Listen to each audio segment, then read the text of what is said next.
ಮಚ್ಚು ಹಿಡಿದು ಇನ್ಸ್ಟಾದಲ್ಲಿ ರೀಲ್ಸ್ ಮಾಡಿದಂತಹ ಪ್ರಕರಣಕ್ಕೆ ಸಂಬಂಧಪಟ್ಟಂತೆ ಬಿಗ್ ಬಾಸ್ ಮಾಜಿ ಸ್ಪರ್ಧಿಗಳಿಗೆ ದೊಡ್ಡ ಮಟ್ಟದಲ್ಲಿ ಸಂಕಷ್ಟ ಎದುರಾಗಿದೆ. ಮಚ್ಚು ಹಿಡ್ಕೊಂಡು ಇನ್ಸ್ಟಾಗ್ರಾಮ್ನಲ್ಲಿ ರೀಲ್ಸ್ ಮಾಡಿದ್ರು. ಇದು ದೊಡ್ಡ ಮಟ್ಟದಲ್ಲಿ ಸಂಚಲನ ಉಂಟು ಮಾಡಿತ್ತು. ಒಂದಷ್ಟು ವಿರೋಧಗಳು ಕೂಡ ವ್ಯಕ್ತವಾಗ್ತಾ ಇತ್ತು. ರೀಲ್ಸ್ ಮಾಡ್ಕೊಳ್ಳಿ, ಮಚ್ಚಾಕ್ ಹಿಡ್ಕೋಬೇಕು, ಅದು ಒರಿಜಿನಲ್ ಮಚ್ಚು ಹಿಡ್ಕೊಂಡು ಪೋಸ್ಟ್ ಕೊಟ್ಟಿದ್ದು. ಬಿಗ್ ಬಾಸ್ ಮಾಜಿ ಸ್ಪರ್ಧಿಗಳಿಗೆ ದೊಡ್ಡ ಮಟ್ಟದ ಸಂಕಷ್ಟ. ರಜತ್ ವಿನಯ್ಗೆ ವಿಚಾರಣೆಯ ಸಂಕಷ್ಟ ಎದುರಾಗಿದೆ. ಕೊನೆಗೂ ಕೂಡ ಇವತ್ತು ವಿಚಾರಣೆಗೆ ಹಾಜರಾಗಿದ್ದಾರೆ. ಬೆಂಗಳೂರಿನ ಬಸವೇಶ್ವರ ನಗರ ಠಾಣೆಯಲ್ಲಿ ವಿಚಾರಣೆ. ಬೆಳಗ್ಗೆ 10 ಹಾಜರಾಗಬೇಕಾಗಿತ್ತು, ಆದ್ರೆ ಅವರು ಬಂದಿದ್ದು ಮಧ್ಯಾಹ್ನ 2:20ಕ್ಕೆ. ಫೈಬರ್ ಮಚ್ಚು ಪೊಲೀಸರಿಗೆ ರಜತ್ ಕೊಟ್ಟಿದ್ರು. ರಜತ್ ವಿನಯ್ ನೆನೆನೂ ಕೂಡ ವಿಚಾರಣೆಗೆ ಹಾಜರಾಗಿರ್ತಾರೆ ಸ್ಟೇಷನ್ಗೆ. ರಾತ್ರಿ ಅವರನ್ನ ಸ್ಟೇಷನ್ ಇಂದ ಕಳಿಸ್ಕೊಡ್ಲಾಗುತ್ತೆ. ಮತ್ತೆ ಇವತ್ತು ಬೆಳಗ್ಗೆ ಬರಕ್ ಹೇಳಿರ್ತಾರೆ. ನೋಡಿ, ಎಕ್ಸ್ಕ್ಲೂಸಿವ್ ದೃಶ್ಯಾವಳಿಗಳು.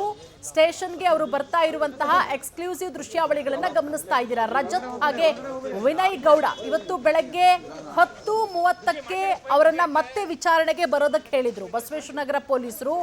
ಆದ್ರೆ ಅವರಿಬ್ರು ಕೂಡ ಬಂದಿದ್ದು ವಿಚಾರಣೆಗೆ ಮಧ್ಯಾಹ್ನ 2:20ಕ್ಕೆ. ದೃಶ್ಯಾವಳಿಗಳಲ್ಲಿ ಗಮನಿಸ್ತಾ ಇದ್ದೀರಾ. ಬೆಂಗಳೂರಿನ ಬಸವೇಶ್ವರ ನಗರ ಠಾಣೆಯಲ್ಲಿ ಈ ಸಂಬಂಧ ದೂರು ಕೂಡ ದಾಖಲಾಗಿತ್ತು. ಇನ್ಸ್ಟಾಗ್ರಾಮ್ನಲ್ಲಿ ಇಬ್ರು ಕೂಡ ಮಚ್ಚು ಹಿಡ್ಕೊಂಡು ರೀಲ್ಸ್ ಮಾಡಿದ್ರು. ಆ ರೀಲ್ಸು ಸಿಕ್ಕಾಪಟ್ಟೆ ವೈರಲ್ ಆಗಿತ್ತು. ಒಂದಷ್ಟು ವಿವಾದಗಳಿಗೂ ಕೂಡ ಕಾರಣ ಆಗಿತ್ತು. 2 ಬಾರಿ ಸ್ಟೇಷನ್ಗೆ ಬಂದರೂ ಕೂಡ ಇಬ್ಬರ ದಿಮಾಕು ಒಂಚೂರು ಕಮ್ಮಿ ಆಗಿಲ್ಲ. ಕೈಲಿ ಲೈಟ್ರು, ಶರ್ಟ್ ಬಟನ್ ಬಿಚ್ಕೊಂಡು ಬಂದಿದ್ದಾರೆ ವಿನಯ್. ಸೆಟ್ ಪ್ರಾಪರ್ಟಿ ಮಿಸ್ ಆಗಿದೆ ಅಂತ ರಜತ್ ಹೇಳಿರೋದು. ಪರೋಕ್ಷವಾಗಿ ತಪ್ಪನ್ನ ಒಪ್ಕೊಂಡ್ರ ರಜತ್. ಬಸವೇಶ್ವರ ನಗರ ಠಾಣೆಯಲ್ಲಿ ದೂರು ದಾಖಲಾದಂತ ಹಿನ್ನೆಲೆ ನಿನ್ನೆ ನೋಟಿಸ್ ಕೊಡಲಾಗಿತ್ತು. ವಿಚಾರಣೆಗೆ ಇಬ್ಬರು ಕೂಡ ಆಗಮಿಸಿದ್ದಾರೆ.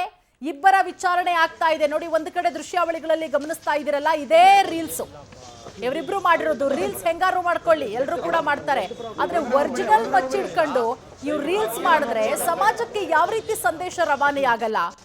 ಒಂದು ಕಡೆ ಎಲ್ಲಿದೆ ಆ ಮಚ್ಚು ಅಂತ ಕೇಳಿದ್ರೆ ಅದು ಮಿಸ್ ಆಗಿದೆ ಅಂತ ಹೇಳಿಕೆ ಕೊಟ್ಟಿದ್ದಾರಂತೆ. ನೋಡಿ, 2 ಸಲ ಬಂದ್ರು ಕೂಡ ಇವರ ದಿಮಾಕ್ ಕಡಿಮೆ ಆಗಿಲ್ಲ. ರಜತ್ ಕೈಲಿ ಲೈಟ್ರ್ ಹಿಡ್ಕೊಂಡೇ ಪೊಲೀಸ್ ಸ್ಟೇಷನ್ಗೆ ಎಂಟ್ರಿ ಕೊಟ್ಟಿರೋದು. ಲಾಂಗ್ ಹಿಡಿದು ರೀಲ್ಸ್ ಮಾಡಿದ ಪ್ರಕರಣ. ಪೊಲೀಸರ ವಿಚಾರಣೆಯ ವೇಳೆ ತಪ್ಪೊಪ್ಕೊಂಡಿದ್ದಾರೆ ರಜತ್ ಹಾಗೆ ವಿನಯ್. ಯಾವುದೇ ದುರುದ್ದೇಶದಿಂದ ನಾವು ರೀಲ್ಸ್ ಮಾಡಿಲ್ಲ, ಸುಳ್ಳು ಹೇಳುವಂತಹ ಅವಶ್ಯಕತೆ ನಂಗಿಲ್ಲ. ಸೆಟ್ನಲ್ಲಿರುವ ಪ್ರಾಪರ್ಟಿ ಕೊಟ್ಟಿದ್ರು, ಪೊಲೀಸರನ್ನ ನಾವು ಮಿಸ್ಗೈಡ್ ಮಾಡಿಲ್ಲ. ಸೆಟ್ನಲ್ಲಿ ಪ್ರಾಪರ್ಟಿ ಇದ್ದದನ್ನ ಕೊಟ್ಟರು, ಅದನ್ನ ಇಟ್ಕೊಂಡು ನಾವು ರೀಲ್ಸ್ ಮಾಡಿದ್ವಿ. ಸ್ಟೇಷನ್ ನಲ್ಲಿ ಇದ್ದಿದ್ದರಿಂದ ಸೆಟ್ನಲ್ಲಿ ಬೇರೆ ಪ್ರಾಪರ್ಟಿ ಕೊಟ್ಟಿದ್ದಾರೆ. ಬಿಗ್ ಬಾಸ್ ಮಾಜಿ ಸ್ಪರ್ಧಿ ರಜತ್ ಹೇಳಿಕೆ ನೋಡಿ. ಒಂದು ಮಚ್ಚು ಕೊಟ್ಟಿದ್ರು, ಅದನ್ನ ಈಗ FSLಗೆ ಕಳುಹಿಸಲಾಗಿದೆ. ಬಟ್ ಅದಲ್ಲ ಅನ್ನೋದು ಗೊತ್ತಾಗ್ತಾ ಇದ್ದಂತೆ ಪೊಲೀಸರು ವಿಚಾರಣೆ ಮಾಡ್ತಾರೆ. ಎಲ್ಲಪ್ಪ ಒರಿಜಿನಲ್ ಮಚ್ಚು, ನೀವಿಬ್ರು ಹಿಡ್ಕೊಂಡು ರೀಲ್ಸ್ ಮಾಡಿದ್ರಲ್ಲ, ಆ ರೀಲ್ಸ್ ಅಲ್ಲಿ ಇದ್ದಂತಹ ಮಚ್ಚೆಲ್ಲಿ ಅಂದಿದ್ದಕ್ಕೆ ಅದು ಮಿಸ್ ಆಗಿದೆ. ನಾವು ಯಾವುದೇ ದುರುದ್ದೇಶವನ್ನ ಇಟ್ಕೊಂಡು ಮಾಡಿರುವಂತಹ ರೀಲ್ಸ್ ಅಲ್ಲ ಇದು ಅಂತ ಹೇಳಿ. ನೋಡಿ, ಗಮನಿಸ್ತಾ ಇದ್ದೀರಾ, ಅವರು ಪೊಲೀಸರಿಗೆ ಹ್ಯಾಂಡ್ ಓವರ್ ಮಾಡಿರುವಂತಹ ಮಚ್ಚು ಫೈಬರ್ ಮಚ್ಚು. ಅಲ್ಲಿ ವ್ಯತ್ಯಾಸವನ್ನ ಗಮನಿಸ್ತಾ ಇದ್ದೀರಾ. ರೀಲ್ಸ್ ಅಲ್ಲಿ ಇಟ್ಕೊಂಡಂತಹ ಮಚ್ಚು ಬಹಳ ಸ್ಪಷ್ಟವಾಗಿ ನಮಗೆ ಗೊತ್ತಾಗ್ತಾ ಇದೆ ಹಳೇ ಮಚ್ಚದು ಅಂತ. ಇದ್ಯಾವುದೋ ಹೊಸದಾಗಿ ಮಾಡಿಸ್ಕೊಂಬಂದು ಪೊಲೀಸ್ ಅವ್ರಿಗೆ ಕೊಟ್ಟಂಗಿದೆ. ಹಾಗಾಗಿ ಪೊಲೀಸರು ಈಗ ಮತ್ತೊಮ್ಮೆ ಕರೆದಿರೋದು, ಬನ್ನಿ ಮತ್ತೊಂದ್ಸಲ ವಿಚಾರಣೆಗೆ, ನೀವು ಕೊಟ್ಟಿರೋದೇ ಬೇರೆ ಮಚ್ಚು, ಆದ್ರೆ ರೀಲ್ಸ್ ಅಲ್ಲಿ ಇಟ್ಕೊಂಡು ಪೋಸ್ಟ್ ಕೊಟ್ಟಿದ್ದಾರಲ್ಲ ಅದು ಬೇರೆ ಮಚ್ಚು ಅಂತ ಹೇಳಿ. ನೋಡಿ, ವ್ಯತ್ಯಾಸವನ್ನ ಗಮನಿಸ್ತಾ ಇದ್ರ. ಹಿಡಿಯನ್ನ ಗಮನಿಸಬಹುದು. ವ್ಯತ್ಯಾಸ ಒಂದು, ಆ ಮಚ್ಚಿನ ಹಿಡಿ ನೋಡಿ. ಅವರು ಪೊಲೀಸರಿಗೆ ಕೊಟ್ಟಿರುವಂತಹ ಮಚ್ಚೆಂಗಿದೆ, ಅವರು ರೀಲ್ಸ್ ಅಲ್ಲಿ ಯೂಸ್ ಮಾಡಿರುವಂತಹ ಮಚ್ಚಿನ ಹಿಡಿ ಕೈಯಲ್ಲಿ ಹಿಡ್ಕೊಳ್ತಾರಲ್ಲ ಅದೆಂಗಿದೆ ಅಂತ ಹೇಳಿ. ಮತ್ತೆ ವ್ಯತ್ಯಾಸ ನಂಬರ್ 2, ಹೊಸದಾಗಿ ಮಾಡಿಸಿರುವಂತಹ ಮಚ್ಚಿದ್ದಂಗಿದೆ. ಮತ್ತೊಂದು 2ನೇ ವ್ಯತ್ಯಾಸ. ಮತ್ತೆ 3ನೇ ವ್ಯತ್ಯಾಸ ನೋಡಿ, ಮುಂದಿನ ತುದಿ ಅವರು ಹೊಸದಾಗಿ ಪೊಲೀಸರಿಗೆ ಹ್ಯಾಂಡ್ ಓವರ್ ಮಾಡಿದಾರಲ್ಲ, ಆ ಮಚ್ಚಿನ ತುದಿ ಎಷ್ಟು ಚೂಪಾಗಿದೆ ಅಂತ ಹೇಳಿ. ಹಳೆ ಮಚ್ಚು ಅಂದ್ರೆ ಅವರು ರೀಲ್ಸಿಗೆ ಯೂಸ್ ಮಾಡಿರುವಂತಹ ಮಚ್ಚು ಯಾವ ರೀತಿ ಚೂಪಾಗಿದೆ ಅನ್ನೋದನ್ನ ಗಮನಿಸ್ತಾ ಇದ್ರಿ. ಇದೆಲ್ಲ ಗೊತ್ತಾಗಿ ಪೊಲೀಸರು ಇವತ್ತು ಮತ್ತೊಮ್ಮೆ ವಿಚಾರಣೆಗೆ ಕರೆದು ಈಗ ವಿಚಾರಣೆಯನ್ನ ನಡೆಸ್ತಾ ಇದ್ದಾರೆ. ತಪ್ಪೊಪ್ಕೊಂಡಿದ್ದಾರೆ ಅನ್ನೋದ್ರ ಬಗ್ಗೆನೂ ಕೂಡ ಈಗ ಮಾಹಿತಿ ಸಿಗ್ತಾ ಇದೆ. ಈ ಬಗ್ಗೆ ಮತ್ತಷ್ಟು ಮಾಹಿತಿ ಕೊಡ್ತಾರೆ ನಮ್ಮ ಪ್ರತಿನಿಧಿ ವೆಂಕಟೇಶ್. ದೂರವಾಣಿ ಸಂಪರ್ಕಕ್ಕೆ ಜಾಯ್ನ್ ಆಗಿದ್ದಾರೆ. ವೆಂಕಟೇಶ್, ರೀಲ್ಸ್ ನಲ್ಲಿ ಮಚ್ಚಿಡ್ಕೊಂಡು ರೀಲ್ಸ್ ಮಾಡಿದಂತಹ ಪ್ರಕರಣ. ರಜತ್ ಹಾಗೆ ವಿನಯ್ ಗೌಡಗೆ ಸಂಕಷ್ಟ. ನೆನ್ನೆನೂ ಕೂಡ ಕರೆದಿದ್ರು, ನಿನ್ನೆ ರಾತ್ರಿ ಸ್ಟೇಷನ್ ಇಂದ ಬಿಟ್ಟು ಕಳಿಸ್ತಾರೆ. ಇವತ್ತು 10 ಬರಕ್ಕೆ ಹೇಳ್ತಾರೆ, 2:20ಕ್ಕೆ ಹಾಜರಾಗ್ತಾರೆ. ಆದ್ರೂ ಕೂಡ ಇವ್ರ ದಿಮಾಗ್ ಕಡಿಮೆ ಆಗಿಲ್ಲ. ಪೊಲೀಸರ ಪ್ರಶ್ನೆ ಏನೆಲ್ಲ ಕೇಳ್ತಾ ಇದ್ದಾರೆ, ತಪ್ಪೊಪ್ಕೊಂಡಿದ್ದಾರಾ, ಏನ್ ಕತೆ, ವಿಚಾರಣೆ ಹೆಂಗ್ ನಡೀತಾ ಇದೆ ವೆಂಕಟೇಶ್?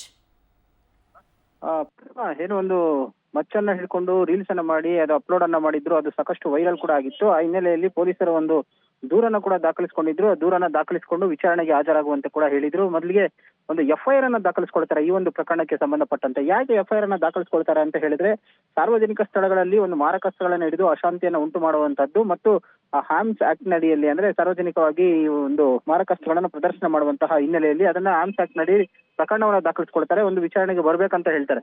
ಸೊ ನಿನ್ನೆ ಅವರು ವಿಚಾರಣೆಗೆ ಬಂದಂತ ಸಂದರ್ಭದಲ್ಲಿ ಕೂಡ ಅವರು ವಿಚಾರಣೆ ಮಾಡ್ತಾರೆ. ಅವರು ವಿಚಾರಣೆ ಬರೋದಕ್ಕೂ ಮುಂಚೆ ರಜತ್ನ ಪತ್ನಿ ಕೂಡ ಬಂದು ಹೋಗಿರ್ತಾರೆ. ಅಂದ್ರೆ ಈ ಶೂಟಿಂಗ್ ಅಲ್ಲಿ ಇದ್ದಾರೆ, ಬರೋದಕ್ಕೆ ಕಾಲಾವಕಾಶ ಬೇಕು ಅಂತ ಹೇಳಿ. ಅದಾದ ಬಳಿಕ ಅವರು ರಾತ್ರಿ ಬಂದಂತ ವೇಳೆಯಲ್ಲಿ 10:30 ತನಕ ಒಂದು ವಿಚಾರಣೆ ಮಾಡಿ 10:30 ಅವ್ರನ್ನ ಬಿಟ್ಟು ಕಳಿಸ್ತಾರೆ ಅಂತ ಹೇಳಿದ್ರೆ ಇದು ಒಂದು ಫೇಕ್ ಅಂತ ಹೇಳಿ, ಅಂದ್ರೆ ಫೈಬರ್ ನಿಂದ ಮಾಡಿರುವಂತ ಮಚ್ಚು ಒಂದು ರಿಯಾಲಿಟಿ ಶೋಗೆ ಬಳಸಬೇಕಾಗಿರುವಂತದನ್ನ ಇಲ್ಲಿ ಮಾಡಿದ್ದಾರೆ, ಅದು ಒರಿಜಿನಲ್ ಅಲ್ಲ ಅಂತ ಹೇಳಿ ಅವ್ರನ್ನ ಬಿಟ್ಟು ಕಳಿಸ್ತಾರೆ. ಆದ್ರೆ ಬೆಳಿಗ್ಗೆ ಅವರು ಒಂದು ಫೋಟೋವನ್ನು ಕೂಡ ಬಿಡುಗಡೆ ಮಾಡ್ತಾರೆ. ಆ ಫೋಟೋವನ್ನ ನೋಡಿದಂತ ಸಂದರ್ಭದಲ್ಲಿ ಅದು ಏನವರು ರೀಲ್ಸ್ ಅಲ್ಲಿ ಬಳಸಿದಂತಹ ಮಚ್ಚೇನಿರುತ್ತೆ ಅವ್ರು ತಂದು ಕೊಟ್ಟಿರುವಂತದಕ್ಕೂ ಕೂಡ ಹೋಲಿಕೆ ಆಗಲ್ಲ. ಇದೇ ಬೇರೆ ಇರುತ್ತೆ ಮತ್ತೆ ಅದೇ ಬೇರೆ ಇರುತ್ತೆ. ಅವ್ರು ಬಳಸಿರುವಂತದ್ರಲ್ಲಿ ತುಕ್ಕಿಡಿದಿರುವಂತದ್ದು ಹಳೇದಾಗಿರುತ್ತೆ. ಆದ್ರೆ ಇವ್ರು ಬಳಸಿರುವಂತದ್ದು ನೋಡಿದ್ರೆ, ಇವ್ರು ಕೊಟ್ಟಿರುವಂತದ್ದು ನೋಡಿದ್ರೆ ಯಾವುದೋ ಒಂದು ಇತ್ತೀಚಿನ ದಿನಗಳಲ್ಲಿ ತಯಾರು ಮಾಡಿರುವಂತ ರೀತಿಯಲ್ಲಿ ಇರುವಂತದ್ದು. ಅದನ್ನು ಗಮನಿಸಿದಂತ ಸಂದರ್ಭದಲ್ಲಿ ಕೂಡ ಹಿರಿಯ ಅಧಿಕಾರಿಗಳ ಗಮನಕ್ಕೆ ಬಂದಾಗ ಅದನ್ನ ಮತ್ತೆ ಅವ್ರು ಪರಿಶೀಲನೆ ಮಾಡ್ತಾರೆ. ಆಗ ಮತ್ತೆ ವಿಚಾರಣೆಗೆ ನಿನ್ನೆ ಒಂದು 10:30 ವಿಚಾರಣೆಗೆ ಬರ್ಬೇಕಂತ ಹೇಳಿರ್ತಾರೆ.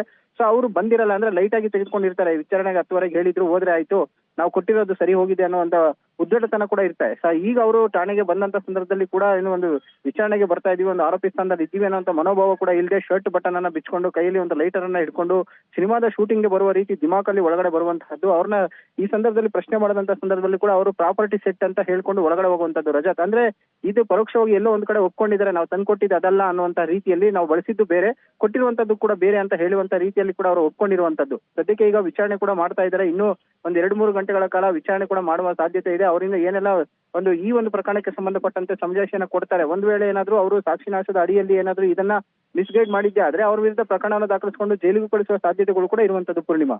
ಓಕೆ, ಥ್ಯಾಂಕ್ ಯು ವೆಂಕಟೇಶ್ ತಮ್ಮೆಲ್ಲ ಮಾಹಿತಿಗಾಗಿ.